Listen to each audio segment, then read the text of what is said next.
அன்னதானத்திற்குரிய இன்னொரு பெயர். ஏழைகளுக்கும் துறவிகளுக்கும் அன்னதானம் அளிப்பதை சிவனை வணங்கும் பக்தர்கள் மகேஸ்வர பூஜை என்பார்கள்.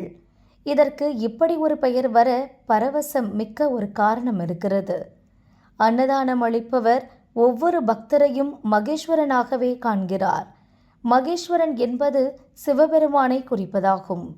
ஈஸ்வரனுக்கு எல்லாம் ஈஸ்வரன் என்பது இதன் பொருள்.